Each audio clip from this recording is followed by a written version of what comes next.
On today's Locked On Canadians, we talk all things goaltending, what's going on with Habs goaltending, what's going on with NHL goaltending, and what is the future in goal for the Montreal Canadiens. All that's coming up next.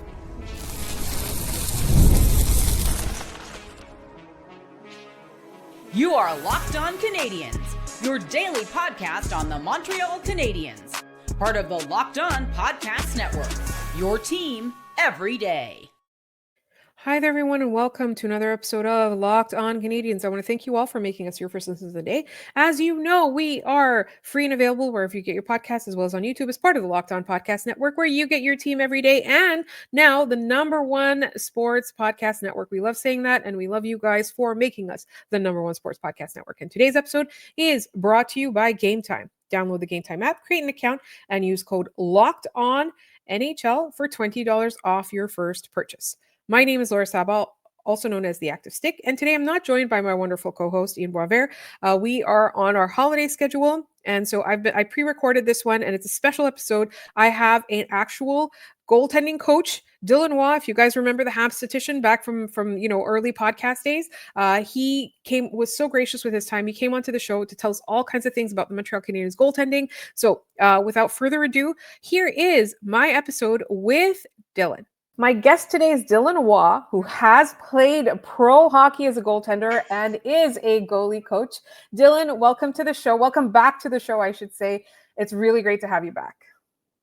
Thank you so much. I have to do the caveat. I've played pro preseason. Listen, it counts. So we're having you on. Obviously, we've been talking about this for a few weeks now. There's a lot going on with the Montreal Canadiens goaltending, and we're all trying to make sense of it. Would you say that goaltending is definitely something that is costing the Canadiens wins at this point? Oh, yeah, 100%. Thank you for the softball question to start off, because I really, the other ones are much more confusing, but that, yes. So I want to actually start by contextualizing it a little bit, because league average goaltending, the numbers aren't great this year, but even with that, the Montreal goalies are not hitting the mark. Is there a reason why goaltending is kind of a little bit different this year? I mean, I have a theory, right? It's essentially just, we're watching evolution at play, right? Which is that there are, I don't know if you want to call goalies the predators or the prey in this, right? But like evolution is like we watch, predators adapt to better get their prey, who then adapt to better evade their predators, who adapt to better get their prey.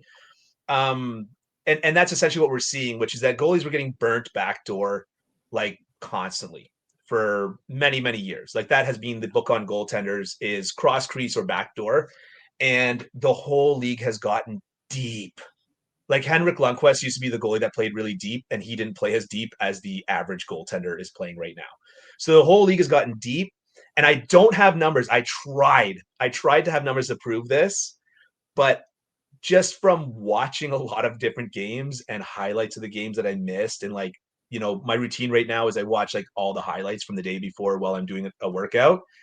And just from my eyes, it looks like a lot of shots are getting zipped over the shoulders of goalies, which is like, if you're 6'3", 6'4", like a puck should never go over your shoulder. You should never have to give up that much depth. I mean, all goaltending is compromise. Shameless plug of my business. It's called net positive goaltending. And because you want to make a net positive, it's a compromise. Do I go further out in my crease and give up that back door and possible cross crease mobility, but better face those shots? Or do I give up that shot and, have better cross crease mobility, etc. Right? It's all a compromise. And this will come up again when we talk about Jakub Fowler, but finding the right compromise for you is the key to goaltending. And that's different for every goalie. And so, we talk a lot about goalies needing to see reps, right? They need minutes, they need reps. And do you think that is part of the compromise equation, like that enables you to learn like where you stand? Yes and no. Are you talking about in-game reps? Yes, in-game reps. Yes and no. I mean, in-game reps are a double-edged sword, right? So, you play reading is a huge, huge part of goaltending. And again, like I'm really foreshadowing a lot of conversations that we're probably going to be having pretty soon.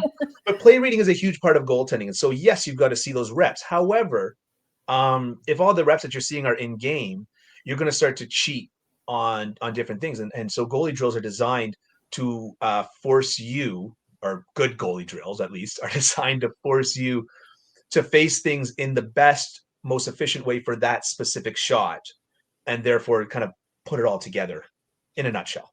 Okay, so I want to like get into Sam Montembeault because I don't want to run out of time before we get to like the real meat of our episode. Yeah. Like, I want to start with Sam Montembeault. How does a guy go from being in the conversation to represent Canada in the Olympics to now not even being able to win a game in Laval? Okay, so this was the bombshell that I was sitting on. I've been sitting on, which is sending him to Laval might be the stupidest thing that could have been done. Now, I told you that like I've got some hot takes, but most of them I'm not going to be dropping. I'll just kind of keep them to myself. No, I'm just kidding. But this one, sending him to Laval has got to be the dumbest thing that management could have done, and I'll tell you why. In my opinion, IMO. Okay. The reason why Montembeault is giving up goals is because he's misreading plays. He is badly misreading plays. You even sent me that one. You sent me a GIF of him in Laval. Yeah, I think. Yeah, he was sliding left. He got scored on from the straight shot. He read it as a pass, right?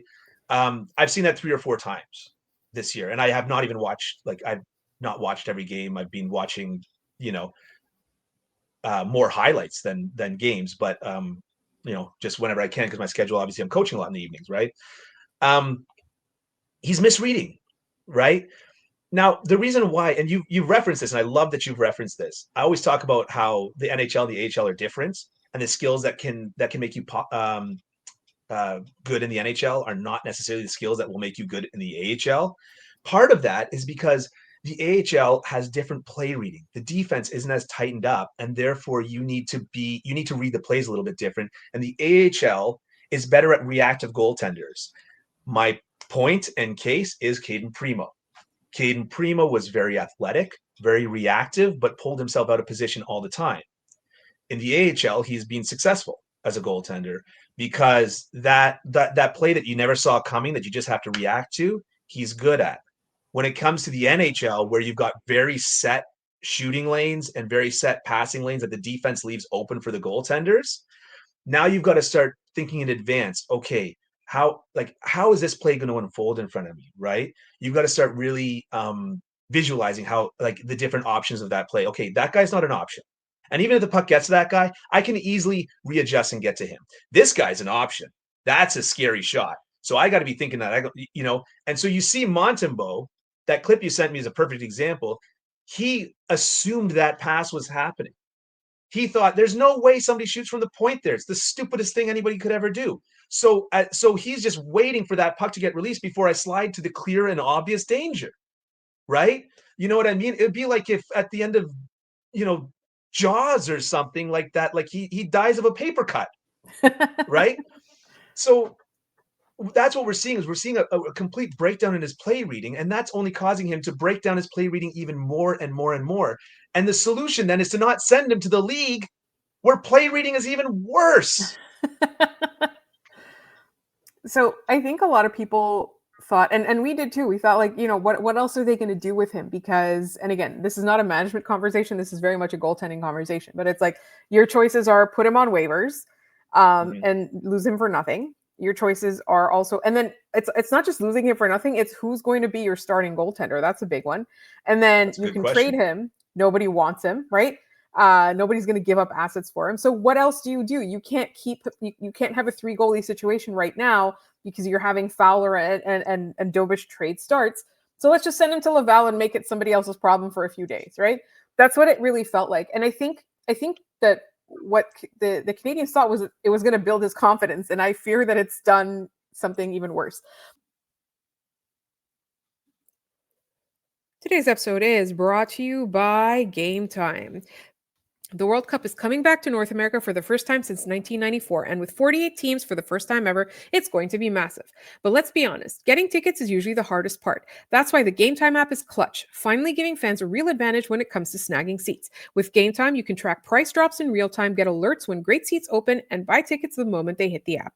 It puts the power back in your hands and makes going to the World Cup realistic instead of impossible. You just pull up the app, and the layout makes it so simple to scroll through matchups and compare seat views. Pick a game, tap a section, and have your tickets locked in within minutes. No confusion, no hunting for fine print. And the seat view feature is a game changer. You literally see what the pitch looks like from your exact seat before you buy. Prices include fees up front, which I love. No last second surprises at checkout. And alerts for teams and matches make it easy to grab tickets the moment they drop instead of missing out. Here on Locked On Canadiens, we've used Game Time so many times to go to games together and separately. We love Game Time. It really does help us take the guesswork. So you take the guesswork out of buying World Cup tickets and every match, concert, or event with Game Time. Download the Game Time app, create an account, and use code LOCKEDONNHL for $20 off your first purchase. Terms apply. Again, download the app, make an account, and use code LOCKEDONNHL for $20 off. Game Time.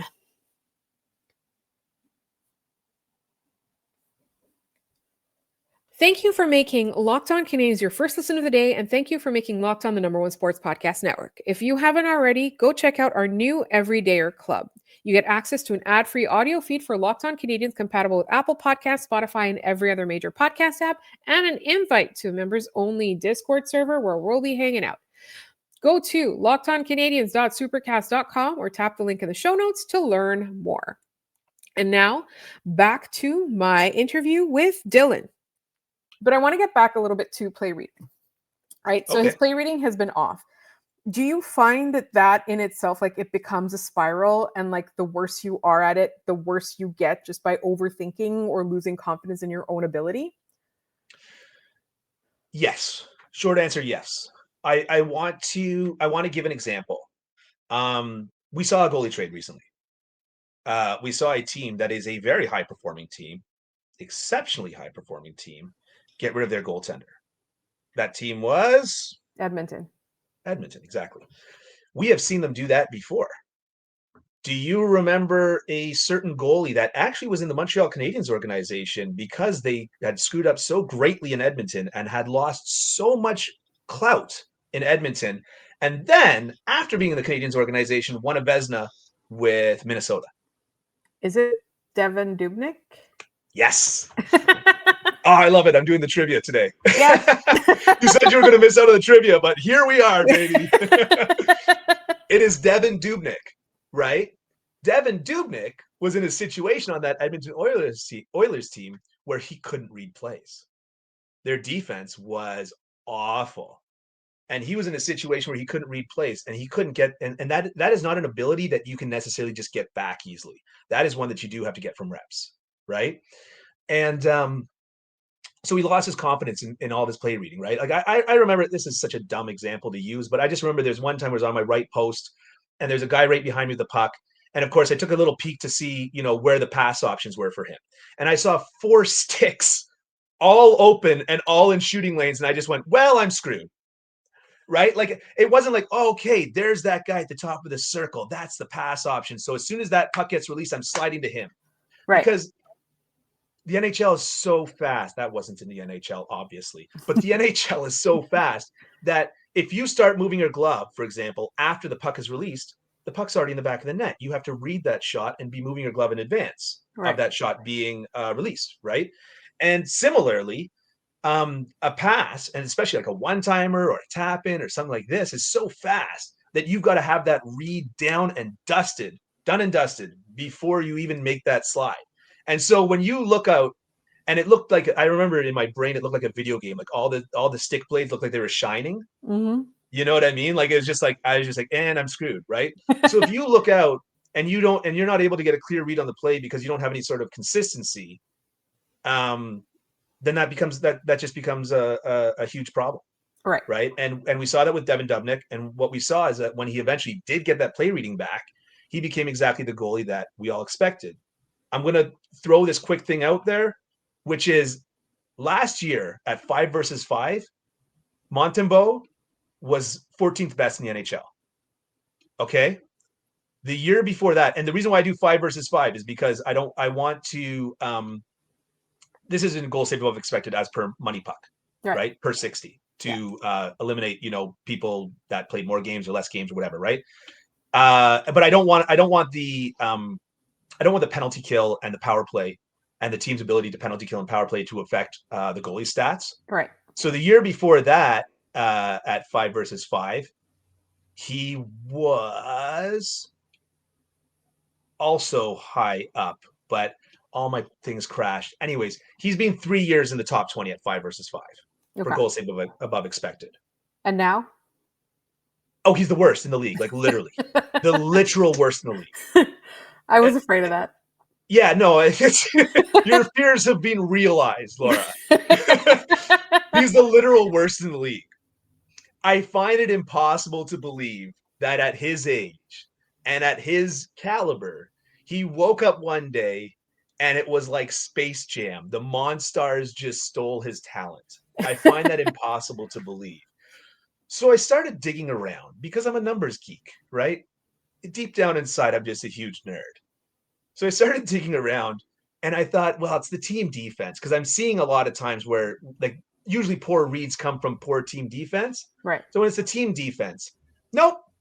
Their defense is like 13th best in the league for expected goals against per 60, whereas the last 2 years they were like 28th in the league. Yeah. So their defense actually improved greatly. A lot, so, yeah. Yeah. Like, right.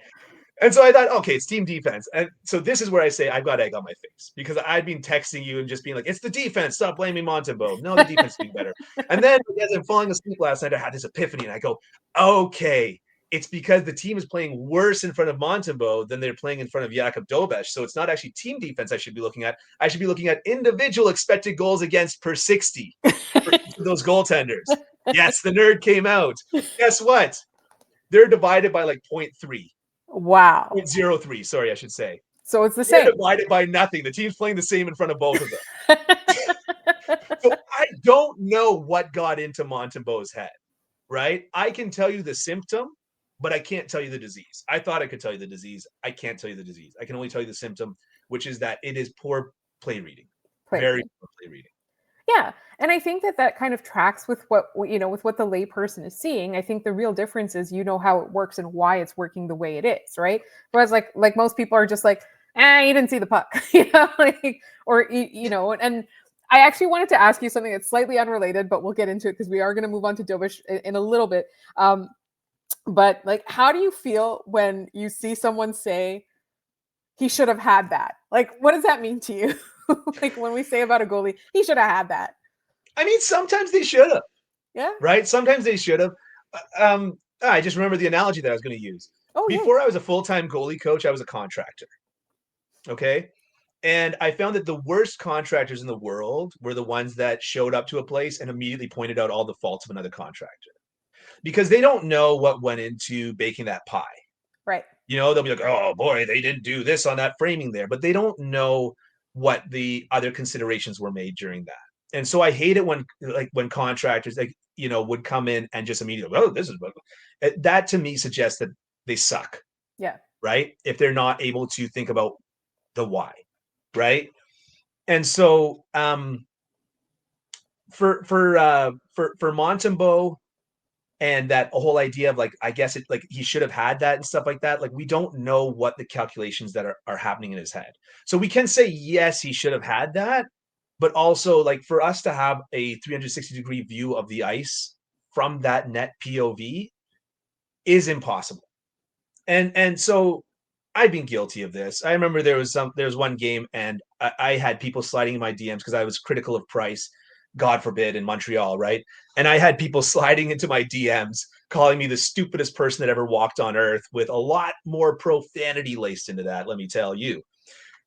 And it's because I got caught in that, like, he should have had that mentality. So I don't have a problem with that sort of he should have had that. Sometimes it's dumb.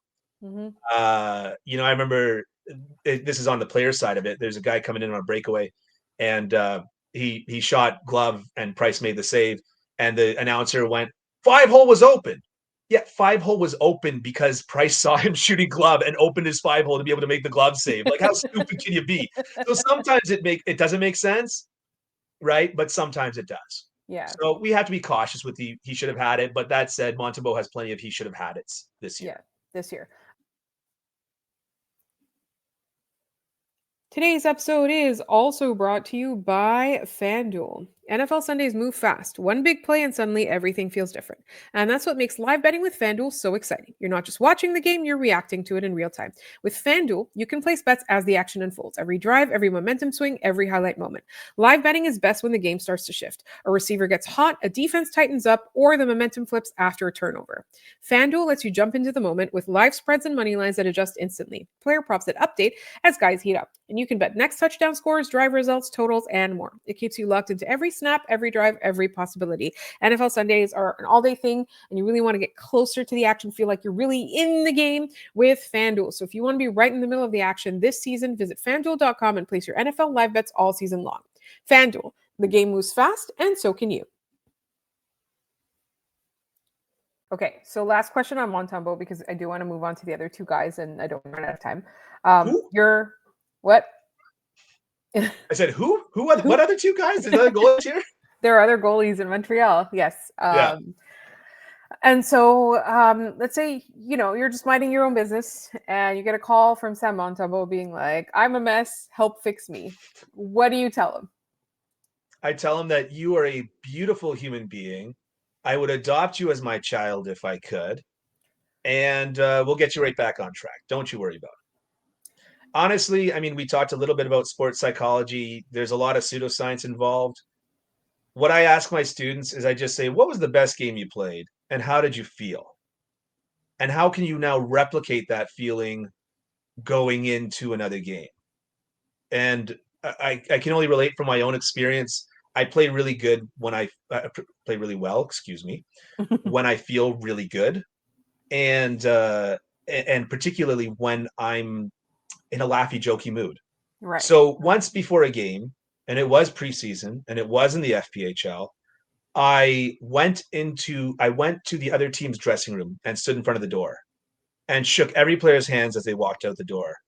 And as I shook their hands, just when they couldn't pull away, I looked them in the eye and said, will you be gracious in defeat today? I had a shutout that game. Nice. So I have to do things to get myself into that mentality. And I played 2 years ago, Senior A, with a guy who was just Debbie Downer. And I would always build him up. No, John, you're great, man. You're a great goalie. You're going to do this. Like if he was starting, like I was building him up. And one day he said, I don't play well that way. Like, tell me you're going to kidnap my children. Tell me you hate my life. Tell me that I'm the stupidest looking guy you've ever seen. Tell me anything. Don't tell me good things. So people play well in different ways. And so this one size fits all approach is not going to work, right? It's not going to work to just call him and say, you're mighty, do it. Yeah. You stand tall. That might not be him. I don't know. It's just something that, he and the coaches that he's working with have to figure out like what's going to make him play well, right? It's kind of like teaching anyone anything. People learn in different ways. And I guess this is kind of like an extrapolation of that. All right. I would like to move on to Jakub Dobes. So Jakub Dobes is actually like one of my favorite like people in hockey. Like he's just so weird. He's just like delightful and weird. And he like every time people say like goalies are weird, I'm like, no, they're not really. And then Jakub Dobes happens and they are. But in a good way, in an endearing way, right? Like goalies are weird in an endearing way. So I feel like Jakub Dobes has had a little bit of ups and downs as well, but I think as a market, we're pretty positive on him on being a backup goaltender. Do you think that that's kind of his best case scenario? No. And I'll tell you why. The goalie world is very interesting right now. Okay. And I would say that when we really saw the shift was when we saw Vegas win the Stanley Cup. Vegas started out with Logan Thompson as a goaltender and then made the switch to Aiden Hill. Let's be honest. Neither of those names were household names. No young goalies had Aiden Hill posters up in their room. They're like, oh God, when I grow up, I can't wait to be just like Aiden Hill. Oh, I can't wait to go and play U Sport like Logan Thompson did. Nobody's grown up that way, right? And Vegas won with that. And they played very, very well. Like they did their job. Like I'm not disputing that. I'm not one of those like, oh, the defense was so good and they no. They did their job. But what they proved, there is so much talent in the goalie world right now. And I see it right from the grassroots level. The difference between a double A and a triple A goalie is usually like a knife's edge, you know. And I have to tell goalies that all the time where I'm like, yeah, that little tiny thing that you're doing on your T push where you drag your toe just a little bit is that 1,000th of a millisecond late to the party. And that's the difference between the next level. Yeah. It's no longer what it used to be, where it's like, you know, the guys that are the best, and then the rest are the rest, right? You know, like, are there any bad goalies in the league? Can you think of a goalie that is genuinely bad in the league other than Montembeault right now? But that's just right now, though, because we know that he's not bad. Yeah. He's got a plenty track record to prove that he's not a bad goaltender. Yeah. Right. I don't know. I wanted to make the joke and say Tristan Jarry, but that's horrible. Or Stuart Skinner, or Stuart yeah, Skinner. of course. Yeah. I mean, I don't know if you saw Mark Dumont's tweet after that trade happened of the guy wearing like a plaid shirt and who got a plaid shirt for Christmas, and he's like posing with the shirt that he got. And it was like the Jarry for Skinner trade. My point is that once you work your way up to something like, let's just say league average, let's say that you're the 30th best goalie or 32nd best goalie in goals saved above expected, you are now, let's say you're now workable. Yeah. You're now moldable. You can now go into a team that can build a defensive structure that can work for you. I cite, again, as another example, Charlie Lindgren. Yes. I was always high on him. I always liked him, but he plays a very 2011 kind of older school style of goaltending. Yeah. And he's found a home where he's being extremely successful. Yes. Yeah, absolutely. And I was honestly shocked by that. I was shocked by the Washington Charlie Lindgren experience.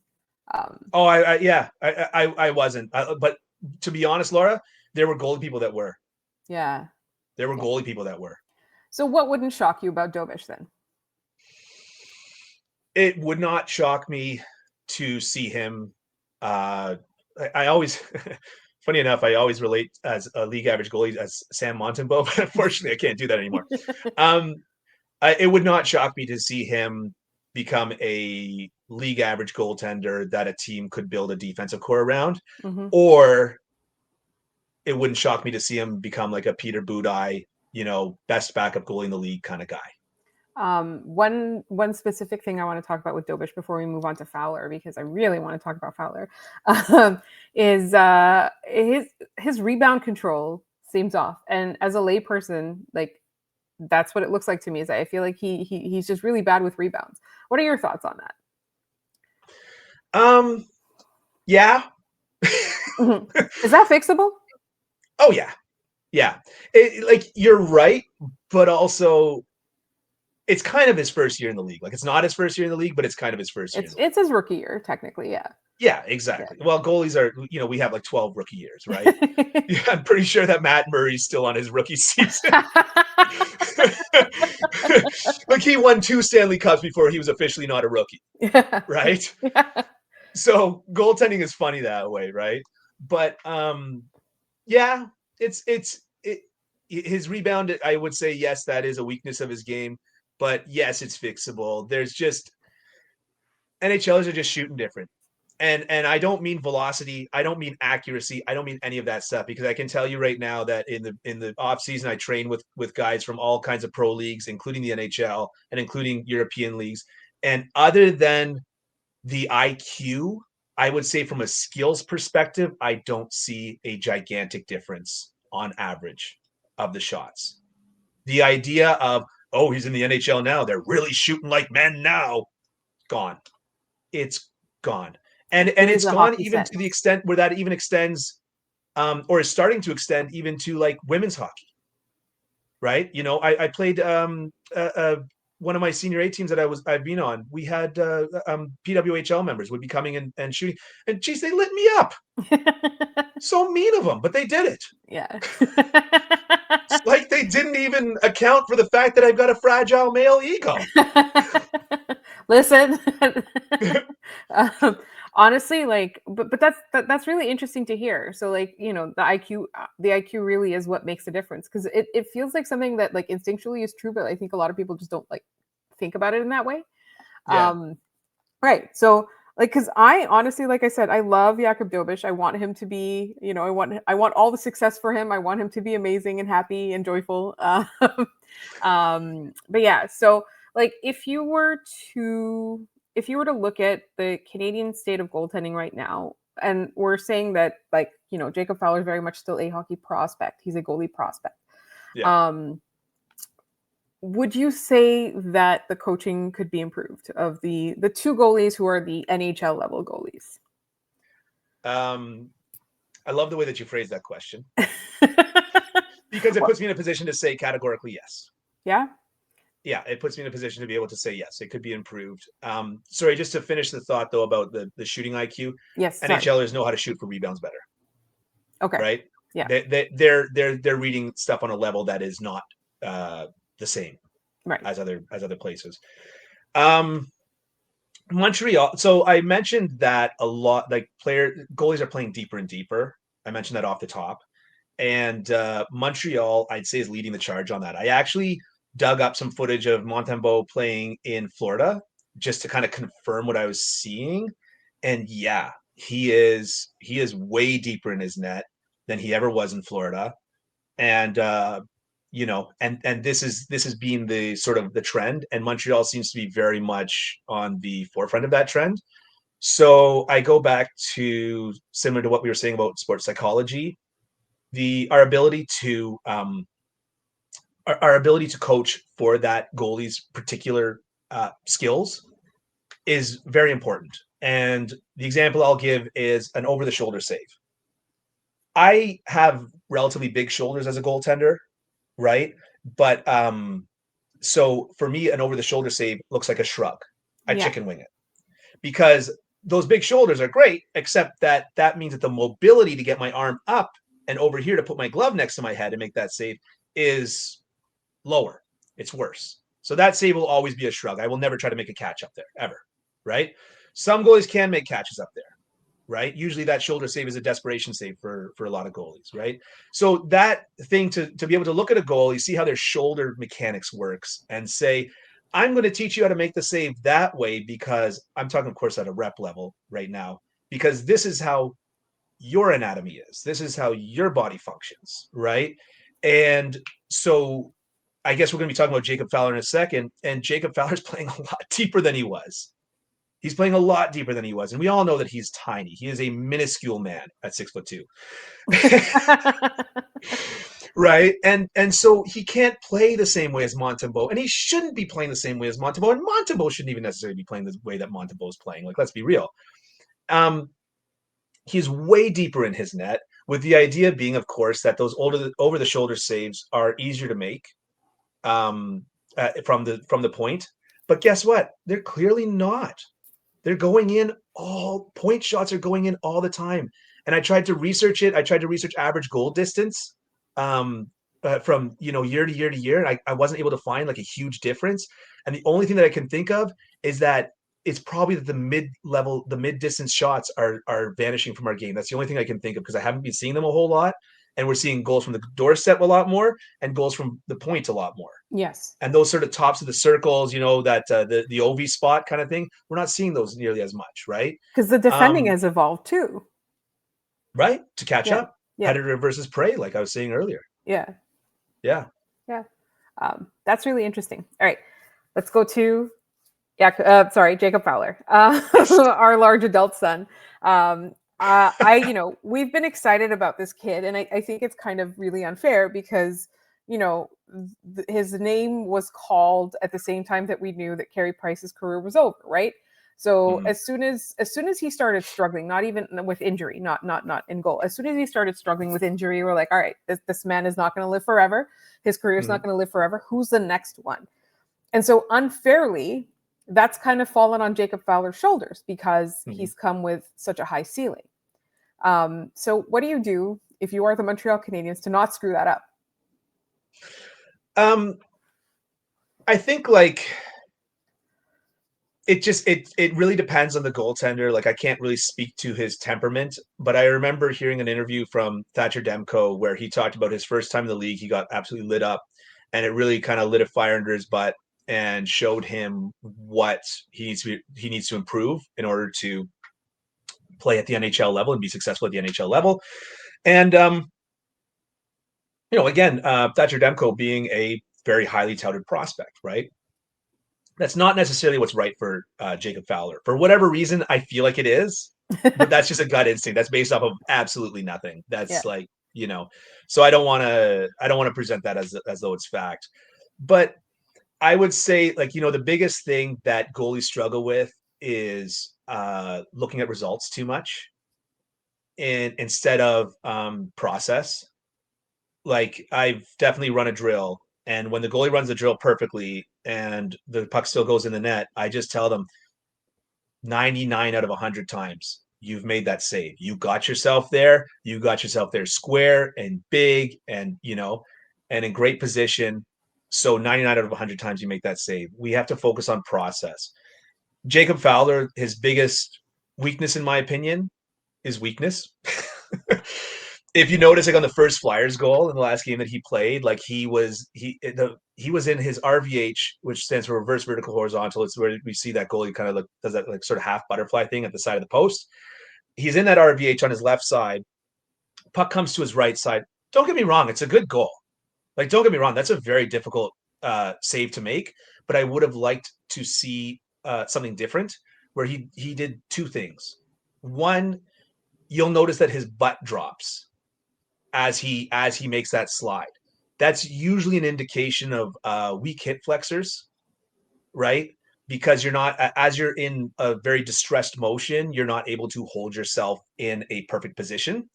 And two, and this is like, should we call physical literacy, understanding your body, understanding the mechanics, understanding all this stuff.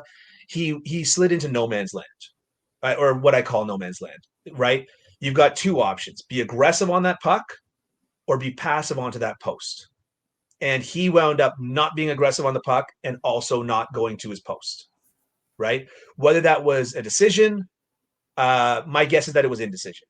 My guess is he didn't instinctively know which one to do, and that's why he wound up in no man's land. And I try to tell my goalies, like, it's better to make the wrong decision than it is to make no decision. Right. I think that's really key. So what I'm hearing, again, this is just what I'm hearing, is that in a situation like Jakub Fowler's, obviously he's been called up way earlier than any one of us thought that we would see him, right? The Canadiens claim that was always the plan. I don't believe them. I don't believe them at all. Like, because if it was always the plan to who's running the Canadiens, Doug Ford, right? It would have been like, if it was always the plan, it would have been like a reward cup of coffee at the end of the season. Like there's 2 games left. Jakub Fowler does one of them, right? So this is really like the Canadiens really, I think they don't know any more than we do what they should do next. And so, but what I'm hearing from what you're saying is that these are 2 things that Jakub Fowler, in order to become an elite goaltender, or at least an NHL level goaltender, can work on. He can work on his physical conditioning, and he can work on learning the way his body works better, right? Yeah. He hasn't reached, I'm doing air quotes for the listening folks, physical maturity yet. Yeah. Right? There's a lot of strength and stuff to gain. And we'll see, like, that's going to happen naturally. My guess is that they've got strength and conditioning coaches dealing with that. Not my guess. It's obvious, like, that's what they're doing. I always labor on the assumption that if I see it, the team management sees it as well. Yeah. Right. Because I just have to assume that that group of, 15 people that are watching him must know combined much more than I do, at least 20 times more. Yes. Yeah. So these things are very fixable. I'm concerned that he's being put into a little bit of a more rigid goaltender system that ironically would be a better system for a Sam Montembeault, but obviously that's not really working out particularly well. I'm a little bit worried about that. Overcoaching is a problem with goaltending. It's a huge problem. Sean Shapiro wrote an article about it, and Paul Campbell wrote an article about it. And what I always say is that goalies, you got to be playing jazz, right? You're not playing classical. You have to have all of the technical and physical knowledge in order to turn that into in order to drag anything out of your bag of tricks. Yeah. Right. Classical's rigid.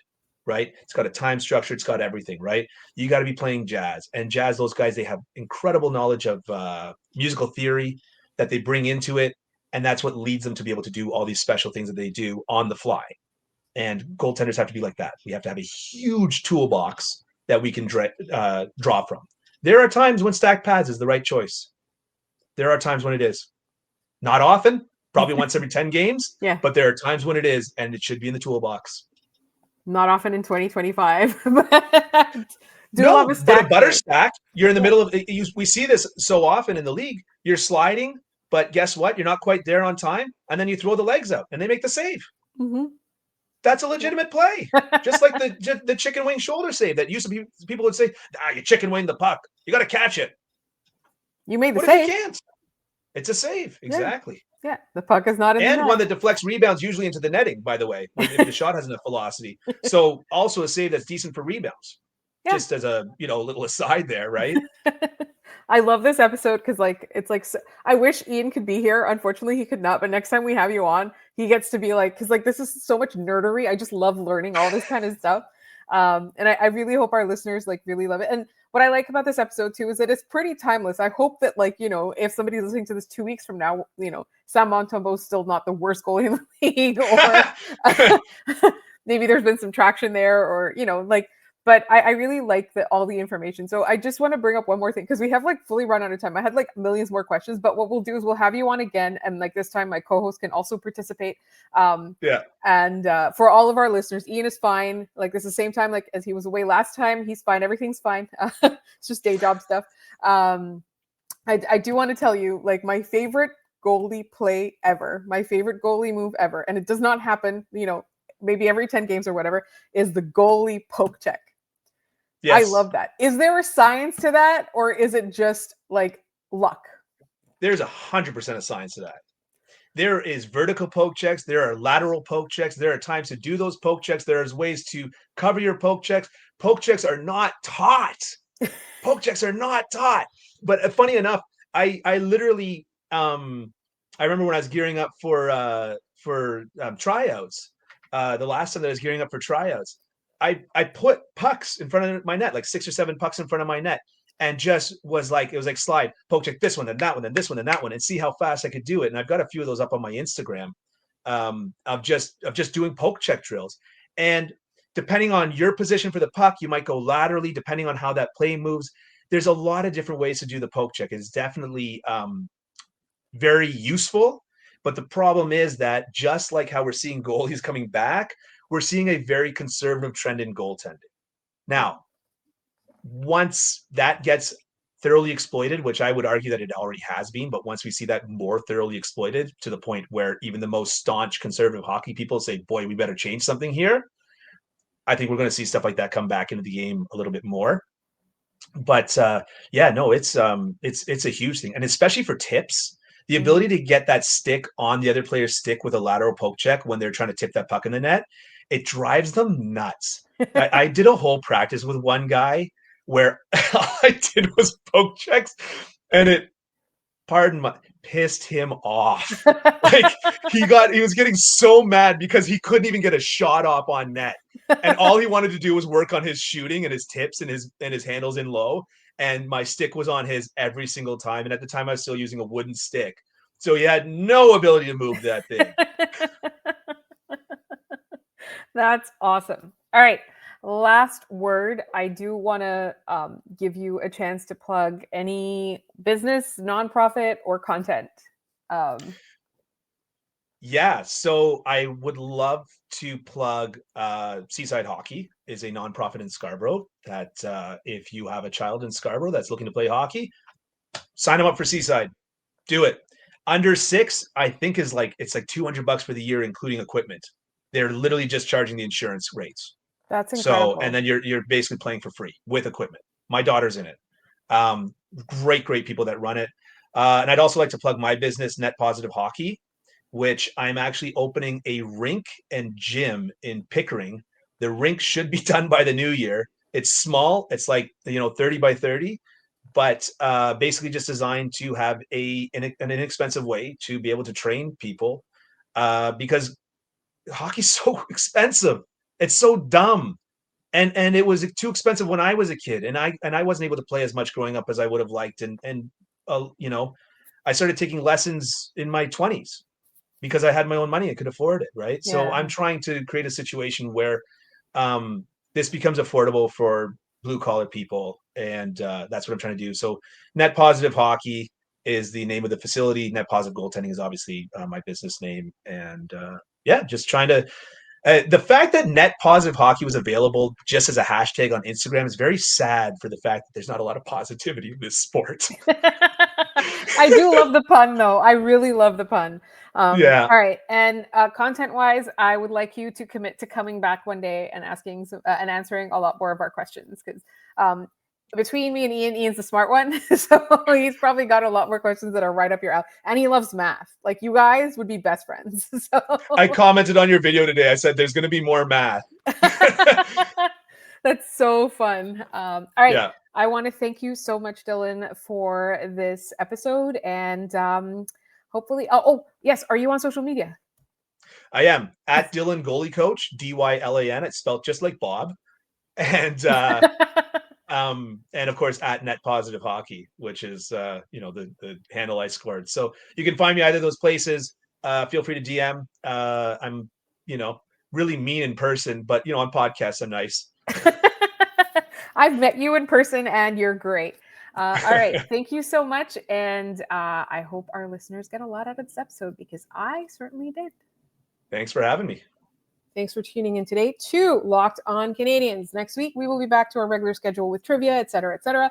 Make sure you subscribe and follow Locked On Canadiens so you get all the latest episodes. You can also find us on social media. We're in Blue Sky, TikTok, and Instagram at Locked On Canadiens. You can email us at lockedoncanadiens@gmail.com. And if you still need a last-minute holiday gift, or someone keeps asking what you want, make it easy. Ask for the Everydayer Club. Ad-free episodes of this show, exclusive Discord server access, and more. Subscriptions can be gifted through lockedoncanadiens.supercast.com.